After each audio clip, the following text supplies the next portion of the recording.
خواجه مشهد.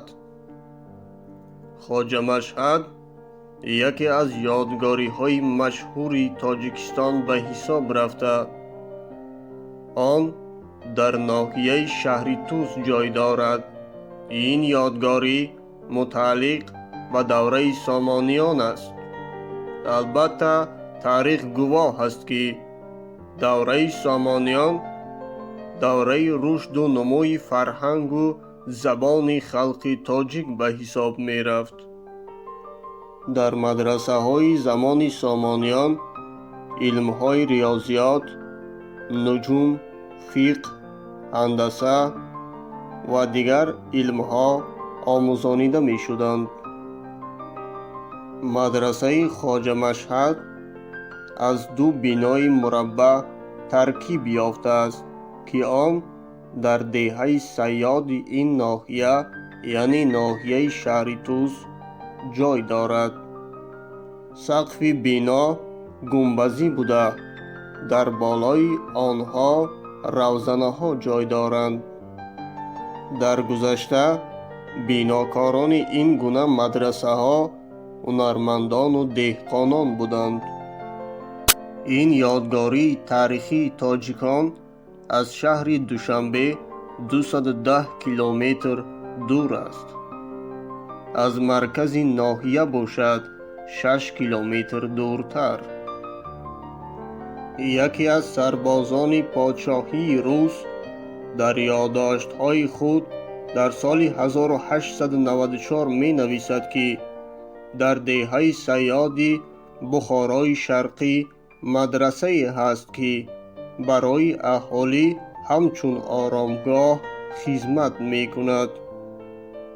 سال 1947 گروه اکسپدیسیونی یاکوبوسکی به این مدرسه برای اکسپدیسیا آمدند. سالهای 1948 1950 گروه اکسپدیسیونی باستانشناسان وطنی نیز به اینجا رفته بودند. لیتوینسکی باشد نخست سال 1959 به این مدرسه آمده بود.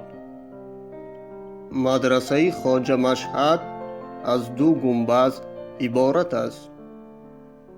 خشت‌های این مدرسه 23 به 23 و کلانشان 45 به 45 سانتی متری اند.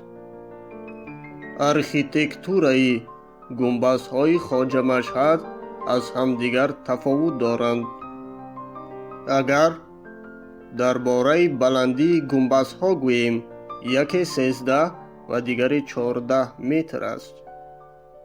مدرسه خواجه مشهد یادگاری عصرهای 9 و 12 به حساب می رود. سال 1965 وزارت فرهنگ تاجیکستان فرمان درباره بازآموزی و تعمیر خواجه مشهد را می برآورد. مورخان می نویسند که ناصر خسرو دانش‌های دینی ابتدایی خود را در این مدرسه گرفته است.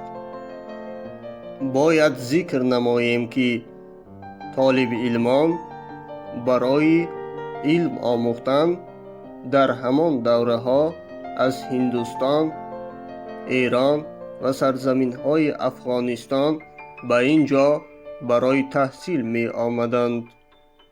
مورخان می گویند که خواجه مشهد برای پیوست شدن با دیگر مسجدهای گرد و اطراف راه‌های زیرزمینی داشته است. در داخل مدرسه 54 قبر جای دارد.